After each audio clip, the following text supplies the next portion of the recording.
Good morning guys, ito na naman po at nag-update pong muli si Kuya Ron dito po sa reclamation project sa Manila Bay along Pasay City. So itong pinakahangganan nitong tambak ng buhangin ay tapat po nitong dating Palisok Circle. Yan, nakikita po natin yung mga backhoe dyan na busy sa pagpapatag nitong mga buhangin kasi may sand suction operation, may mahabang tubo dyan na lumalabas yung mga buhangin na nihigop doon sa may dredger machine nila. So ayan po, didiretso tayo doon ngayon sa may bandang malapit doon sa pinakaharapan ng MOA para makita naman natin yung tambak ng buhangin doon ngayon.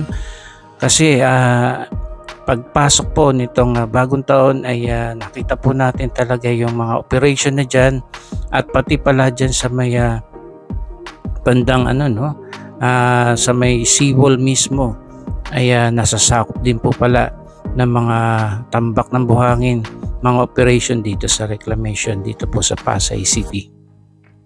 So once again, ito po yung ating binabaybay na 360 hectares Pasay City Reclamation Project. So na-approvean po ito ng ating mahal na Pangulo at nagpapatuloy po ngayon muli sa kanilang operation. Mahigit 2 buwan din yung kanilang pagkakahinto dahil nga po sa utos ni Pangulong Bongbong Marcos kung kaya't inimbestagahan muna ito at mga ilang buwan nga ay nakapag-comply naman po itong owner nitong reclamation project kung kaya't ngayon po ay nagpapatuloy. Actually dalawa po ito na reclamation project dito sa Pasay City. Yung isa pa ay yung 265 Pasay Harbor Reclamation Project. Ayan, natatanaw na po natin yung tambak ng buhangin doon mismo sa harapan o likuran mismo tapat nitong Mall of Asia. I think ito na yata yung Island C or Island B kasi ito yung Island A naman na yung ating pinabaybay ngayon. So isusum ko na lamang po itong mga tambak ng buhangin dyan para mas makita nyo po yung view dito sa may tapat ng MOA. Ayan na po mga kababayan. Meron diyang barko na nagbubuhos ngayon kaya lang hindi na natin makita dahil nga po sa taas ng tambak ng buhangin.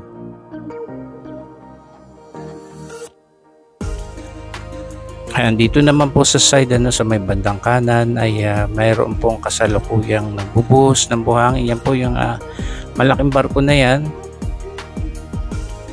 So nakapagpalipad na rin po tayo dyan ng drone before. Pero kapag maganda-ganda yung panahon, maganda po yung sikat ng araw, medyo makulimlim po kasi ngayon Kaya sa ibang araw ay paliparan po natin ng drone dyan. Yan po yung yung kanilang dredging machine, yung tubo na yan hanggang doon kanina sa pinuntahan natin, nihigop yung buhangin dito sa Manila Bay. So ang source ng mga buhangin galing pa ng Zambales, and pag dredging operation o yung mga sand suction operation ay dito po nagmumula yung mga buhangin na tinatambak dyan. So ayan po yung mga buildings na natakpan din po ng mga reclamation project. Nandyan na po yung Seascape Village, yung Lime Hotel, yung dyan din yung Sofitel and yung Coconut Palace. Tapos yung Palisok Circle nga doon sa bandang kaliwa ay natanggal na rin po.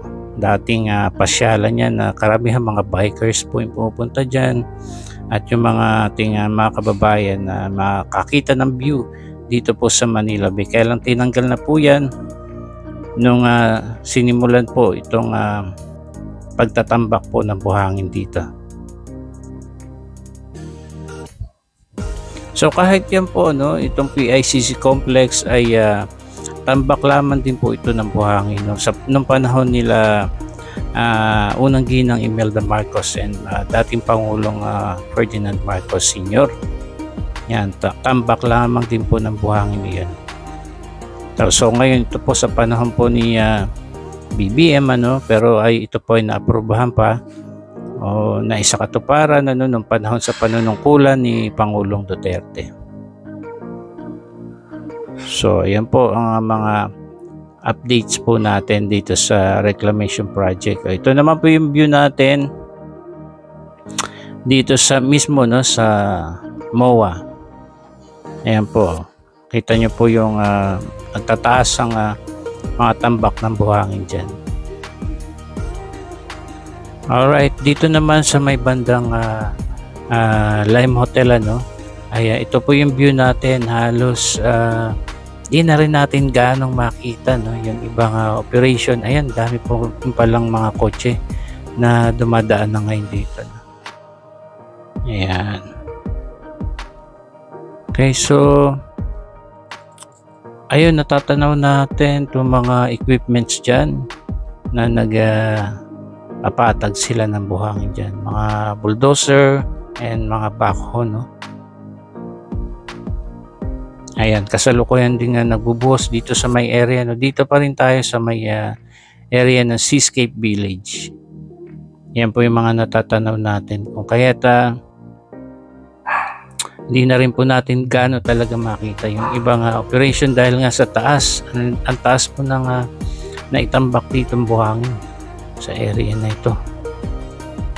So kung mga mga ilang taon na lang siguro ay talaga mapupuno na ito ng mga establishment.